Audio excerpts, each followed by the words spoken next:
Hi friends. Last video में हम लोगों ने सिस्टम ऑफ यूनिट के बारे में पढ़ा था, जिसमें तीन टाइप्स के सिस्टम हम लोग देखे थे।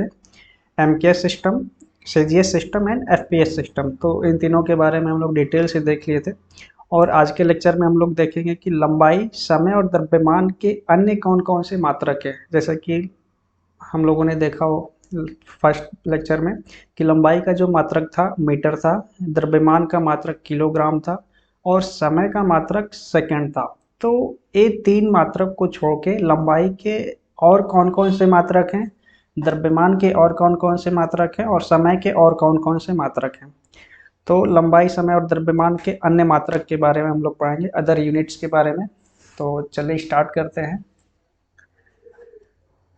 तो सबसे पहले देखते हैं कि लंबाई या फिर दूरी, लंबाई को दूरी भी बोलते हैं।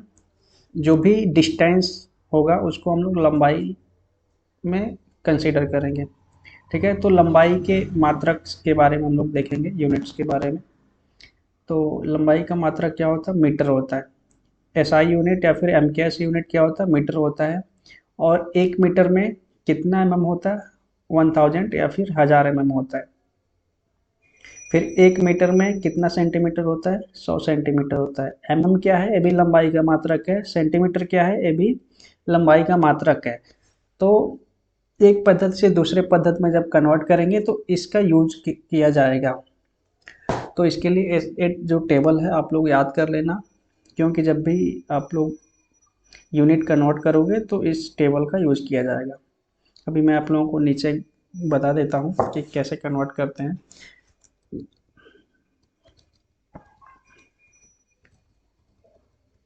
सपोज करिए कि अगर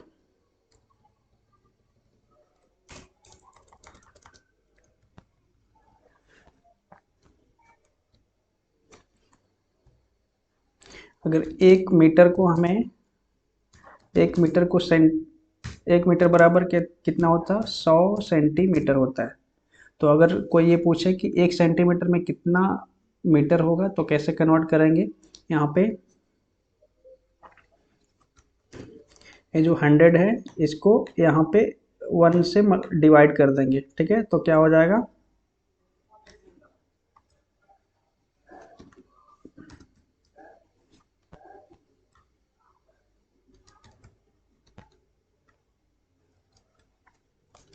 1/100 मीटर बराबर 1 सेंटीमीटर। ठीक है, तो 1/100 मीटर क्या हो जाएगा? 10⁻⁻2 हो जाएगा। जब ऊपर लेके जाएंगे तो 10⁻⁻2 हो जाएगा। जब मैं आप लोगों को कोटि मान पढ़ाऊंगा तो इसके बारे में डिटेल से आप लोगों को पता चल जाएगा। तो 1 मीटर में कितना होता है? 100 सेंटीमीटर होता है। अगर कोई पूछे कि 1 सेंटीमीटर में कितना मीटर होगा तो 1/100 मीटर। ठीक है, ये उससे क्रॉस मल्टीप्लाई हो जाएगा तो ये आंसर निकल आता है।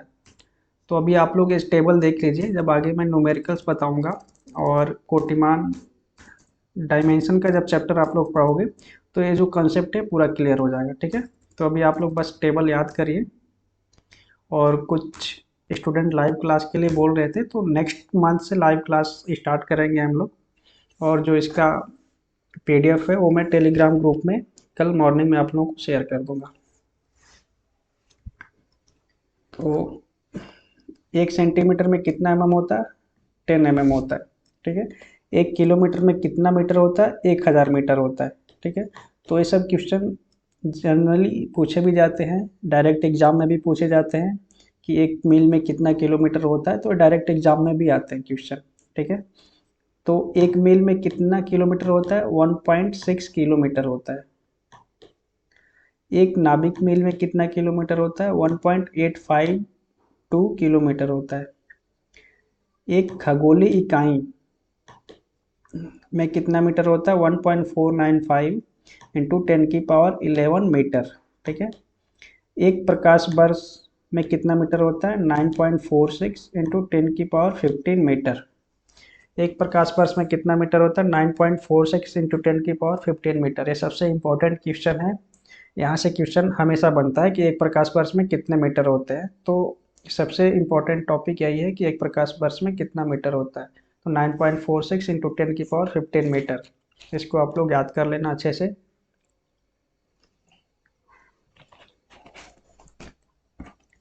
नेक्स्ट है आपका कि एक पारसेक में कितना मीटर होता है। तो एक पारसेक में होता है 3.08 इंटू 10⁻16 मीटर। 3.08 into 10⁻16 metre. और इसको प्रकाश वर्ष में अगर कोई पूछे कि एक पारसेक में कितना प्रकाश वर्ष होता है, तो 3.26 प्रकाश वर्ष। एल वाई लिखा है यहाँ पे मैंने, लाइट ईयर। ठीक है, लाइट ईयर। ठीक है, तो एक पारसेक में 3.26 प्रकाश वर्ष होता है। तो पारसेक क्या है, लंबाई का सबसे बड़ा मात्रक है पारसेक। और सबसे छोटा मात्रक क्या होता है, वो नैनो में आता है, नैनो पिको, वो सब भी आप लोगों को मैं बताऊंगा। तो ये जो इम्पोर्टेंट है ये आप लोग नोट कर लीजिए। फिर है द्रव्यमान के अन्य मात्रक। द्रव्यमान के एक और कौन कौन से मात्रक हैं, एक तो आप लोगों को पता होगा किलोग्राम, जो एसआई यूनिट है। उसके अलावा और कौन कौन से मात्रक है वो यहाँ पे टेबल में मैंने लिख दिया है, आप लोग नोट डाउन भी कर लीजिए और इसको याद कर लीजिएगा। तो एक औंस में कितना होता है, 28.35 ग्राम। एक औंस में 28.35 ग्राम होता है। एक पाउंड में कितना ग्राम होता है, 453.52 ग्राम या फिर 16 औंस। एक पाउंड में कितना होता है, 16 औंस होता है या फिर 453 ग्राम होता है। और एक किलोग्राम में कितना पाउंड होता है, 2.2 पाउंड होता है या फिर एक किलोग्राम में 1000 ग्राम होता है। तो एक कॉमन क्वेश्चन है कि एक किलोग्राम में कितना ग्राम होता है, 1000 ग्राम होता है। और एक क्वेश्चन अक्सर पूछा जाता है कि एक पाउंड में कितने किलोग्राम होते हैं या फिर एक किलोग्राम में कितने पाउंड होते हैं। तो एक किलोग्राम में 2.2 पाउंड। और एक कुंटल में कितने किलोग्राम होते हैं, एक कुंटल में 100 किलोग्राम, यानी कि 100 किलोग्राम बराबर एक कुंटल। 1000 किलोग्राम कितना होता है, एक मीट्रिक टन होता है। या फिर एक मीट्रिक टन में कितने किलोग्राम होते हैं, तो 1000 ग्राम होते हैं। तो ये द्रव्यमान के अन्य मात्रक थे जो कि सभी इंपॉर्टेंट है, इसको भी आप लोग नोट कर लीजिए। अभी देख लेते हैं हम लोग समय के अन्य मात्रक। और बहुत सारे स्टूडेंट सिलेबस के बारे में भी पूछ रहे थे, तो सिलेबस लास्ट ईयर का वीडियो आप लोग जाके देख लीजिए। नहीं तो जब वो इसका एंट्रेंस एग्ज़ाम के लिए जब एप्लीकेशन फॉर्म आता है तो उस टाइम मैं डिटेल से आप लोगों को बता दूंगा। तो अभी कुछ दिन वेट कर लीजिए, मैं किसी दिन टाइम निकाल के पूरा सिलेबस डिटेल से बता दूंगा। तो अभी समय के अन्य मात्रक देख लेते हैं। तो एक मिनट में कितना सेकंड होता है, 60 सेकंड होता है। सॉरी। और एक घंटे में कितना मिनट होता है, 60 मिनट होता है। और कोई ये पूछे कि एक घंटे में कितने सेकंड होते हैं, तो 3600 सेकंड होते हैं। तो ये सब कन्वर्ट कैसे करते हैं, एक घंटा में 3600 सेकंड कैसे आया, ये सब मैं आप लोगों को आगे बताऊंगा। जबकि सार्थक अंक, कोटिमान और डायमेंशन का जैसे जैसे आगे चैप्टर बढ़ता जाएगा तो धीरे धीरे सब आप लोगों को पता चलता जाएगा। और आगे जो क्वेश्चन था आप लोगों का, एक प्रकाश वर्ष में कितना मीटर होता है, तो उसको मैं सॉल्व करके भी आप लोगों को बताऊंगा कि 9.46 इंटू 10⁻15 मीटर कैसे आया। ये जो क्वेश्चन है कि एक प्रकाश वर्ष में 9.46 इंटू 10⁻15 मीटर होता है, तो इसको मैं सॉल्व करके निकालूंगा कि ये वैल्यू कैसे आया। ठीक है, तो आगे आप लोग आगे दूसरे या फिर तीसरे लेक्चर में एक पॉइंट आएगा तो मैं वहाँ पे बता दूंगा। प्रकाश वर्ष जैसे डायमेंशन का चैप्टर स्टार्ट होगा। और एक घंटे में 60 मिनट होते हैं और 3600 सेकेंड होते हैं। और एक दिन में कितने घंटे होते हैं, 24 घंटे। तो घंटा क्या है, ये भी समय का मात्रक है। सेकंड क्या है, समय का मात्रक है। मिनट क्या है, समय का मात्रक है। दिन क्या है, दिन भी समय का मात्रक है। सप्ताह भी समय का मात्रक है। ठीक है, तो एक सप्ताह में कितने दिन होते हैं, 7 दिन होते हैं। एक चंद्रमास में कितने दिन होते हैं, तो 4 सप्ताह और 28 दिन। 4 सप्ताह या फिर 28 दिन। ठीक है, एक चंद्रमास में कितने सप्ताह होते हैं, 4 सप्ताह या फिर 28 दिन होते हैं। एक सौर मास के बराबर क्या होता है, 30 दिन या 31 दिन, फरवरी 28 या 29 दिन। ठीक है, तो एक सौर मास को एक मंथ बोल सकते हैं। ठीक है, और एक वर्ष में कितने दिन होते हैं, 365 दिन होते हैं। और अगर लीप ईयर है तो 366 दिन होते हैं। लीप ईयर में एक दिन बढ़ जाता है जो कि फरवरी होता है 29 डेज का।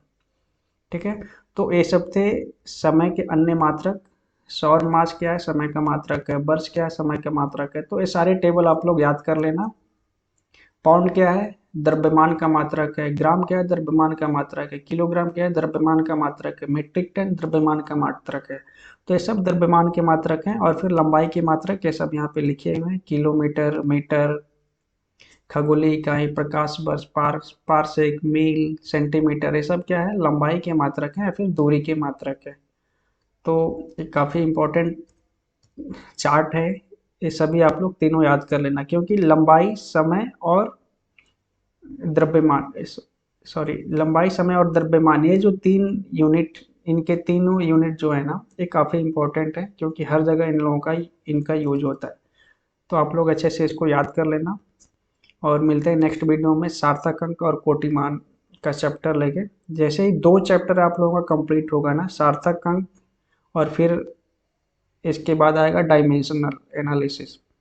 तो डायमेंशनल एनालिसिस कंप्लीट होने के बाद आप लोगों को काफ़ी इंटरेस्ट आएगा फिजिक्स पढ़ने में, क्योंकि ये जो स्टार्टिंग के 2 चैप्टर हैं ये बेसिक्स हैं और काफ़ी छोटे छोटे पॉइंट्स हैं, तो जिनको याद करने में, समझने में थोड़ा सा स्टार्टिंग में आप लोगों को टफ, बोरियस लग रहा होगा, लेकिन जैसे ही 2 चैप्टर कंप्लीट हो जाएगा, यानी कि डायमेंशनल एनालिसिस कंप्लीट होने के बाद आप लोगों को काफ़ी इंटरेस्ट आएगा फिजिक्स पढ़ने में। ठीक है, तो मिलते हैं नेक्स्ट वीडियो में नेक्स्ट टॉपिक के साथ में। Thanks for watching.